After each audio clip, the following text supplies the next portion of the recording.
So here's a follow up question from yesterday. Why does the wrong guy feel so right to so many women? We've all seen it. Gorgeous woman, beautiful, talented, educated, professional career woman, making six figures, owns her own home, driving really nice car, everything. She has everything going for her. And she's with a guy that just defies human logic. Now, don't get me wrong. I'm not trying to put all the brothers down, but what I am saying is that a woman of the caliber that I just described, it would make sense that she has a man that is compatible with her on multiple levels rather than having a guy who's not compatible on hardly any level. That just doesn't make any sense to me. So, because she has all those things going for her, for them to be compatible, he should have a decent job. Now, he doesn't have to make as much as she does because African American women are the most educated demographic in America, barring none. So, ladies, most of you make more than us anyway. I don't have a problem with that. But he should have a decent job, right? He should be able to contribute to putting food on the table, keeping a roof over their heads, educating the children, whole 9 yards. He should be able to contribute to that. If he's not doing any of that, he's not your man. He really is not your man. He's using you. And you ought to be wise enough to see that. In addition to having a decent job and contributing to the well-being and the welfare of the entire family, he should be able to communicate with you on a decent level. Because over the years, men and women, husbands and wives grow. Nobody stays the same. And so if you cannot, if your educational level is so disparaging and your ability to communicate with one another is equally as disparaging, you are going to grow over time, but the likelihood is that you will grow like this instead of growing like this. He must have a car and a driver's license. I mean, just basic stuff. So the question you should ask, ladies, is what is his vision of the future? Where does he see himself in 5 years? Where does he see himself in 10 years? More importantly, what is his vision for the marriage and for the family? That's an incredibly important question to ask that I ask when I work with couples. What was your vision?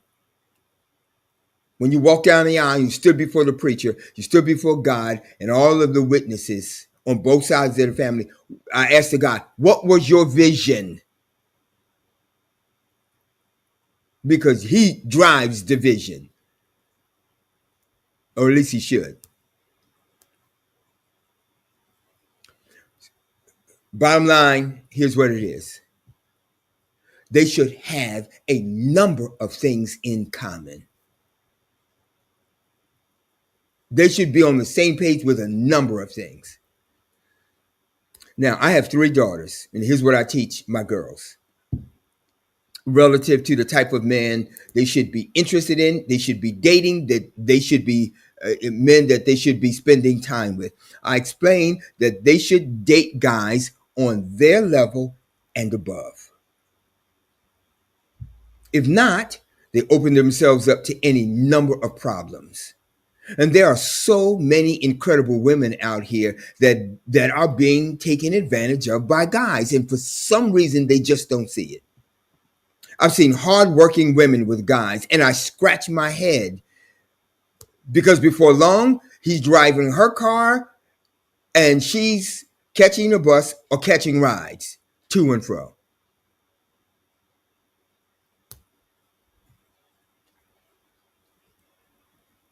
I don't I don't understand it. I just don't understand it. She's being taken advantage of. And the worst part is this: everyone can see it but you. You see them together and we ask ourselves, what does she see in him? Where's the compatibility? And quite often, the shoe drops. Okay? He runs off with another woman to repeat the cycle all over again, but she's devastated because he took her best and then left her with nothing but a broken heart. Tragic.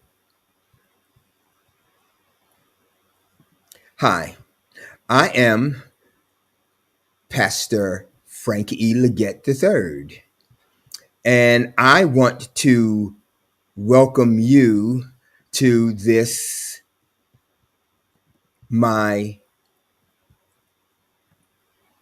to the 90 days to find your soulmate. And this just happens to be day 86. I've been doing this for 86 straight days now. Wow. Wow. I must admit, ladies, I am proud of myself for the consistency. And I want to thank those who have challenged me to just get in here and do what I do, and do it on the regular and be consistent with it, which is what I have been doing. So thank God for that. And I truly, truly, truly do appreciate those individuals that have challenged me. And I have accepted the challenge.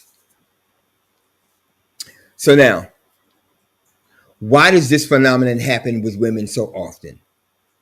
Social scientists call it familiarity bias.